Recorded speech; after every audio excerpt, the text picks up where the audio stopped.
Bonjour à toutes, bonjour à tous et bienvenue sur TV Vendée en ce vendredi 14 novembre dans votre matinale. J'espère que vous allez bien en ce dernier jour de la semaine à l'approche d'un week-end de repos bien mérité, bien évidemment, et qui ne sera pas forcément placé sous le signe du soleil, mais nous aurons l'occasion d'en reparler dans quelques instants. Bon courage à vous si vous apprêtez à prendre le chemin du travail, bon appétit si vous prenez encore votre petit déjeuner. J'ai très souvent l'occasion de vous le dire et je n'arrêterai jamais, c'est le repas le plus important pour bien démarrer sa journée. Comme tous les matins, vous pouvez bien sûr réagir à l'actualité du jour avec le WhatsApp officiel de la matinale dont le numéro va s'afficher. N'hésitez pas à nous envoyer un petit message avec votre prénom et votre commune de résidence. Nous avons reçu sur ce plateau il y a quelques instants dans l'invité du jour Philippe Gilbert, ancien journaliste et désormais auteur notamment de cet ouvrage Crimes et catastrophes de Vendée. Il est venu nous présenter cet ouvrage qui vient d'être réédité aux éditions La Geste, qui traite de différentes affaires criminelles et de grandes catastrophes qui ont marqué l'histoire du département. Vous pouvez retrouver désormais son interview sur tvvendée.fr. On fait maintenant un point sur votre météo pour ce vendredi avec la pluie qui est de retour ce matin sur l'ensemble du département sous forme d'averses localisées. Les températures sont déjà bien douces pour aujourd'hui, comptez 16 à 18 degrés.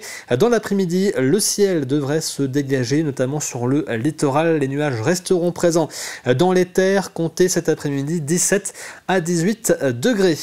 On regarde maintenant les horaires des marées pour aujourd'hui. On commence du côté de la Tranche-sur-Mer avec une première basse mer qui était à 5h58 ce matin, la prochaine à 18h45, pleine mer à minuit 55 et 13h20. Petit coefficient pour aujourd'hui de 45 à 48. Au niveau du passage du Gois, le coefficient reste identique, basse mer à 6h09 et 18h53, pleine mer à minuit 51 et 13h15. Comme tous les vendredis, nous faisons également un petit point sur les tarifs des carburants. Où trouver le carburant le moins cher? Mais avant cela, on regarde effectivement la circulation ou le carburant. On fait les carburants, la circulation. On fait donc la circulation en Vendée ce matin. Quelques ralentissements à vous signaler, notamment du côté de La Roche-sur-Yon à l'heure de l'embauche, bien évidemment, comme tous les matins. Puis quelques zones de travaux également à vous rappeler ce matin. Prudence donc sur la D948, la 4 voies entre La Roche-sur-Yon et Esnay, où la circulation peut être réduite à une voie pour travaux. Prudence également sur la D160, nous sommes là sur l'axe La Ferrière-La Roche-sur-Yon avec une circulation alternée due à des travaux sur le réseau de fibre optique, et vous retrouvez sur la même route une autre circulation alternée entre La Ferrière et Essart-en-Bocage cette fois-ci avec des travaux sur le réseau d'eau. Prudence également entre Chantonnay et Mouilleron-Saint-Germain sur la départementale 949B. Vous avez là aussi une zone de travaux en place jusqu'au 5 décembre prochain. Et puis enfin, deux circulations alternées sur la départementale 746. La première entre La Roche-sur-Yon et Saint-Florent-des-Bois. La seconde dans le centre-bourg de Saint-Florent-des-Bois qui est en plein travaux actuellement. On regarde maintenant les prix des carburants en cette fin de semaine. On commence avec le samplon 95. Il est au moins cher dans 3 stations, à Saint-Gilles-de-Croix-de-Vie, à la station Leclerc, à La Roche-sur-Yon, à la station Carrefour et au Poiré-sur-Vie, à la station Leclerc également à 1,60 € donc le litre. Au niveau du diesel, le moins cher c'est à Barbâtre sur l'île de Noirmoutier, à la station U-Express 1,59 € et puis ensuite 1,60 € à Saint-Gilles-de-Croix-de-Vie à la station Leclerc et à la station Super U du côté des Sables d'Olonne. Le soleil ce matin s'est levé à 8h07, il se couchera ce soir à 17h32 et nous fêtons aujourd'hui la Saint-Sidoine. Il est temps maintenant de faire un nouveau point sur l'actualité. Voici le journal.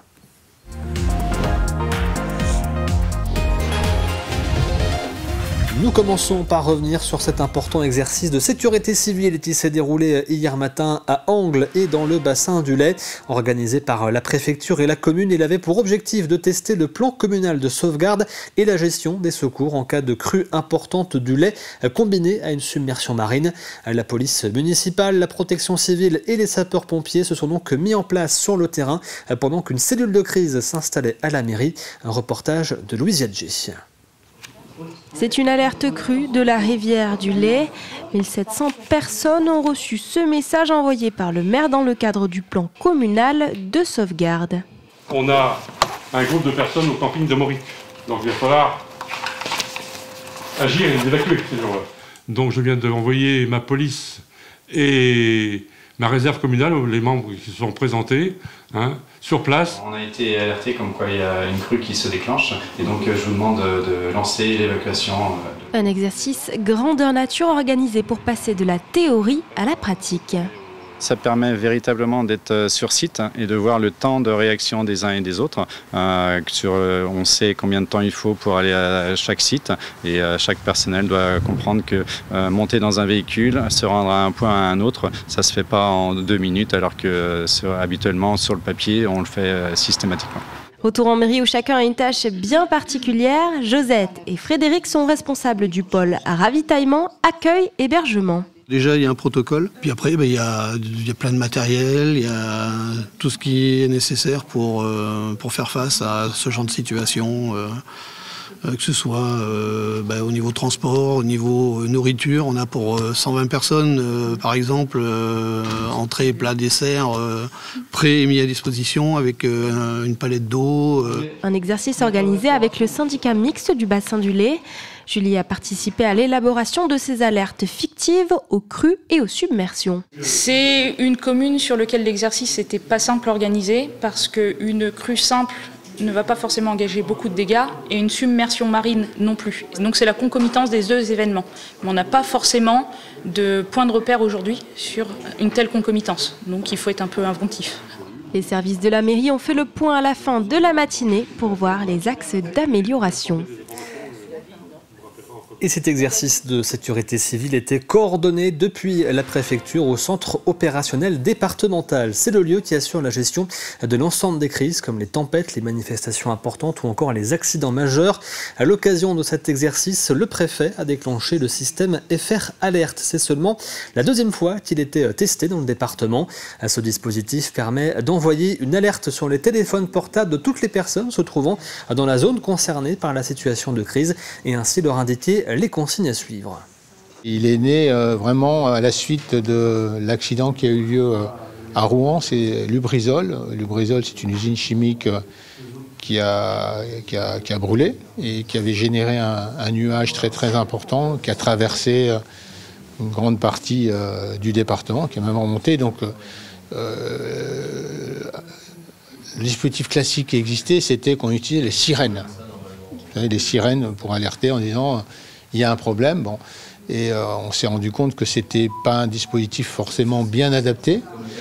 Et c'est la raison pour laquelle le ministère, c'était la Direction générale de la sécurité civile, avait élaboré ce dispositif. Et cet accident a accéléré le processus d'élaboration et de décision. Et donc maintenant, c'est généralisé. Ça fonctionne, c'est-à-dire qu'on l'utilise, on le teste. Et s'il y avait besoin, si une crise surgissait, qu'il y avait besoin donc de prévenir d'urgence la population pour leur indiquer, leur donner les bons conseils, c'est devenu un dispositif maintenant de droit commun. C'est une affaire qui a fait grand bruit dans le monde pharmaceutique français il y a 4 ans et qui refait surface au tribunal des Sables d'Olonne. Le scandale Urgo, du nom du laboratoire pharmaceutique Bourdignon, avait révélé la pratique illégale de ce dernier avec plus de 8000 pharmacies françaises. Des cadeaux en nature étaient alors offerts aux pharmaciennes et pharmaciens à la place de remises qui devaient normalement être appliquées sur l'achat de médicaments à Urgo. Un montant total des cadeaux qui aurait avoisiné les 55 millions d'euros. Jeudi dernier, 2 pharmaciens vendéens comparaissaient devant le tribunal judiciaire des Sables d'Olonne dans le cadre de cette affaire. Une audience à laquelle a assisté pour nous Florian Wozniak. C'est un listing on ne peut plus classique, sous forme de tableau Excel récupéré par les enquêteurs de la répression des fraudes lors de leur perquisition chez Urgo, qui a permis de remonter jusqu'à ces 2 pharmaciens vendéens présents ce 6 novembre 2025 à la barre du tribunal judiciaire des Sables d'Olonne. Ventilateurs, télévision, sèche-linge, frigo américain ou encore bouteilles de vin et de champagne, la plupart des objets vendus par le commercial d'Urgo à ces pharmaciens n'est pas destiné à la pharmacie, mais bien à leur usage personnel. Entre 2016 et 2019, ces derniers bénéficient ainsi de cadeaux pour un montant de 8 973 €. Oui, mais voilà, cette pratique est en réalité illégale, proscrite par la loi anti-cadeau de 1993, qui proscrit les avantages en nature conférés par les entreprises fabricantes de produits de santé aux professionnels de santé. Malgré leur tentative de faire valoir leur bonne foi et leur non-connaissance du droit en ce qui concerne ce genre de pratique, les 2 pharmaciens qui ont depuis fermé boutique ont été condamnés à une peine d'amende de 4 000 € assortie de 5 ans de sursis. En France, près de 40% des pharmaciens ont eu recours à ce genre de pratiques illégales. Le laboratoire Urgo a lui été condamné à l'époque à une peine d'amende d'1,125 million €. À l'approche de Noël, la solidarité reprend la route dans l'agglomération de La Roche-sur-Yon. Depuis 8 ans, le bus de Noël parcourt les communes pour collecter des jouets en bon état destinés aux familles les plus fragiles. Un bus décoré mis en place par le réseau Impulsion qui ramène ensuite l'ensemble des jouets au dépôt avant qu'ils ne soient redistribués à différentes associations. Nous prenons la direction des étapes de Chailly-les-Marais et Saint-Florent-des-Bois avec Anaïs Escalona. À l'intérieur du bus, les dons s'enchaînent. Poupées, jeux de société ou encore d'éveil, des jouets qui ne servent plus, mais qui feront des heureux ailleurs. Je trouve ça très intéressant pour venir en aide aux gens démunis qui ont des difficultés à offrir à leurs enfants des jouets pour Noël. On a gardé les petits souvenirs qui sont les jouets préférés, on les a gardés évidemment. Après, on a expliqué notamment à la petite dernière Daphné que le Père Noël il peut pas forcément tout faire plaisir à tous les enfants, ou en tout cas il fait de son mieux, et du coup nous on peut aussi apporter des jeux comme ça pour rendre les enfants heureux. Pour sa 8e édition, le bus de Noël circule chaque mercredi et samedi de 9h à 16h dans toute l'agglomération lyonnaise. Aurélie, la chauffeuse, organise la collecte avec les bénévoles. Là aujourd'hui on fait 3 communes. On reste 1h30, les gens viennent, on les accueille, on propose un petit café s'ils veulent, tout ça. On échange aussi et ils déposent leurs jouets dans le bus. Alors après les dons, donc nous on rentre au dépôt, on les met dans une salle et après on va tout redistribuer aux associations prévues à des dates fixées avec eux. Les jouets seront ensuite redistribués à la Croix-Rouge, au Secours catholique et à la Fondation Face Vendée. Pour le réseau Impulsion, cette opération rencontre toujours un franc succès. En termes de succès pur, eh bien, c'est la quantité de jouets. On a arrêté de les compter, il y en a tellement. On raisonne maintenant en mètres cubes. Donc d'année en année, on reçoit l'équivalent de 20 à 25 mètres cubes. Imaginez le volume d'un bus, eh bien, c'est un bus rempli de jouets. Un seul bus décoré pour l'occasion sillonne le territoire jusqu'au 22 novembre. Pas de ticket pour monter, juste un jouet et un sourire. Depuis mercredi et jusqu'au 22 novembre, la Gâterie, la salle d'exposition d'art contemporain de La Roche-sur-Yon, accueille une exposition intitulée « Johnny à peu près ». Une plongée dans les interprétations graphiques, souvent approximatives mais toujours pleines de passion, réalisées par des fans de Johnny Hallyday. Des tableaux parfois naïfs, parfois décalés, mais qui témoignent surtout de l'attachement populaire pour le chanteur. Des œuvres chinées par l'auteur Philo Loco qui sort un livre du même nom que l'exposition. Il y a de la broderie, il y a de la peinture. Alors c'est assez proche de l'art naïf, c'est très populaire, mais l'idée c'est de mettre en avant des fans qui n'ont pas forcément une pratique artistique importante, mais pour qui c'est très important de représenter leur idole.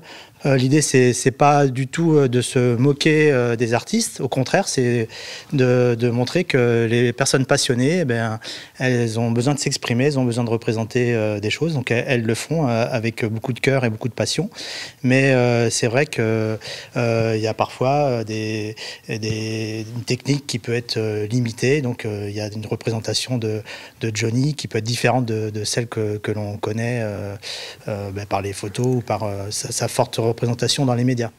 C'est la fin de ce journal. Revenons maintenant ensemble sur votre météo pour ce vendredi. Comme je vous le disais tout à l'heure, la pluie est bien présente sur l'ensemble de la Vendée ce matin sous forme d'averses localisées.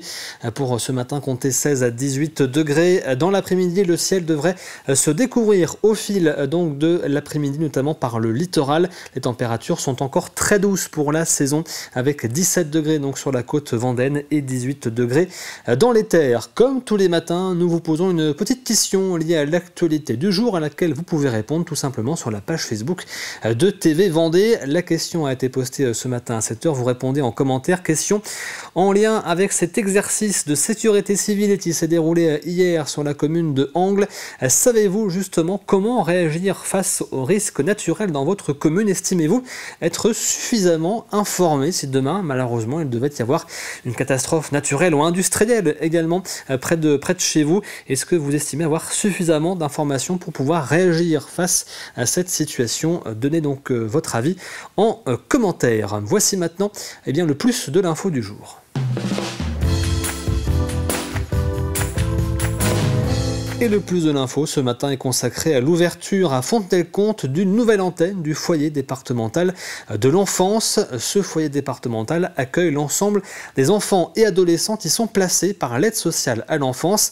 Avec l'ouverture de ce nouveau centre, désormais ce sont 129 places qui sont disponibles dans le département.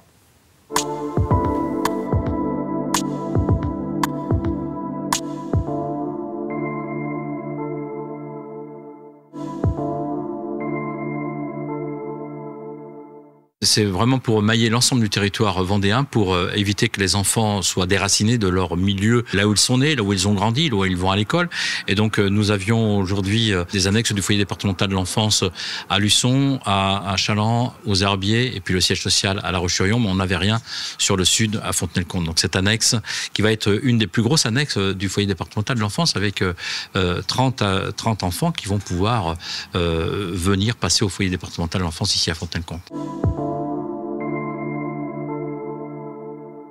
C'est pour accueillir des enfants qui sont dans une situation de difficulté, avec une décision de justice, avec un éloignement de leur famille, pour les protéger parfois de leurs proches, et parfois pour une décision de justice pour sanctionner un jeune. Alors ça reste une minorité, ces jeunes-là. La plus grande majorité des jeunes, ce sont tout simplement des jeunes qui sont placés suite à une décision de justice pour les protéger de leurs propres parents, parce que parfois il y a du délaissement parental ou éventuellement de la violence sur les enfants.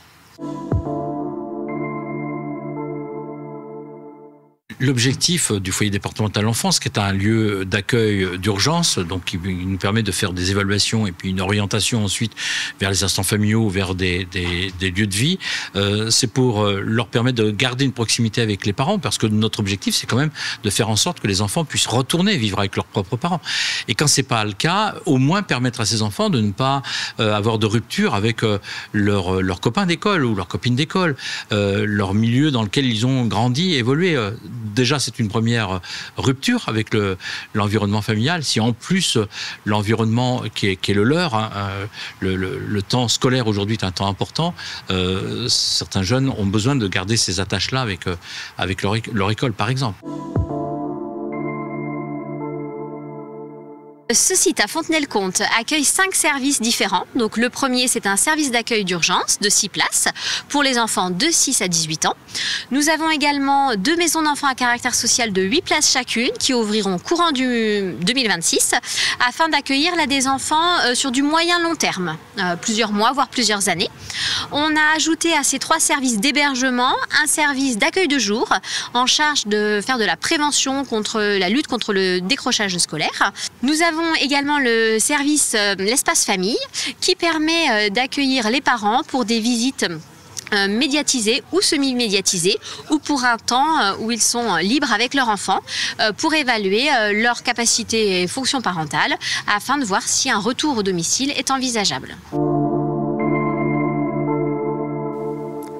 Et voici donc pour ce plus de l'info consacré à l'ouverture de cette nouvelle antenne du foyer départemental de l'enfance à Fontenay-le-Comte. Et je vous rappelle que vous retrouvez l'ensemble des plus de l'info sur tvvendée.fr. Il est temps maintenant de regarder ensemble où sortir ce week-end.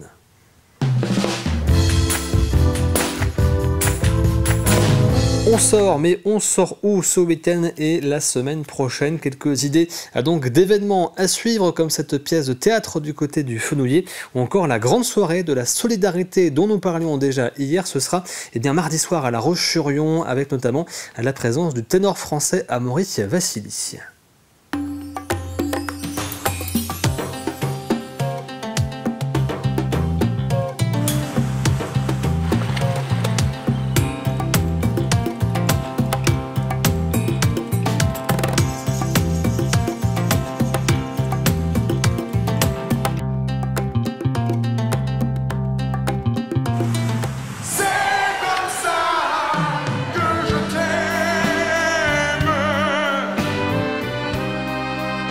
prisonnier malgré moi.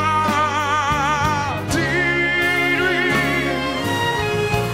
oh, dis-lui,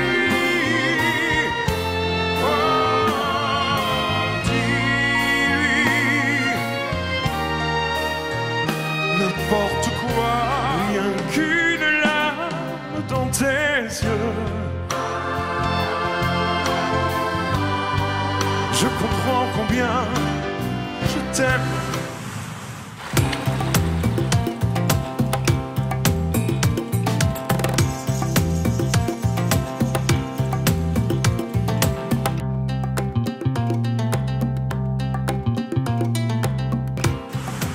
Vous êtes prêts? T'as vu, Coco? Il y a plein de monde dans la salle. La croqueuse de mots a mangé toutes les histoires. Et ça, c'est la catastrophe. Parce que là, tout de suite, il va y avoir un spectacle.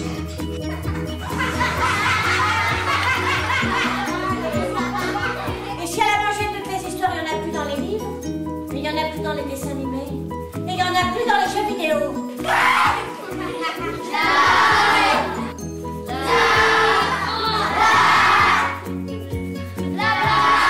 C'était une mèche de feu. Est-ce que tu entends les loups de la forêt? Je sais ce qu'il faut faire pour récupérer tes pouvoirs.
Et voici pour cette agenda donc du week-end et de la semaine prochaine. On passe maintenant à Café Cuisine.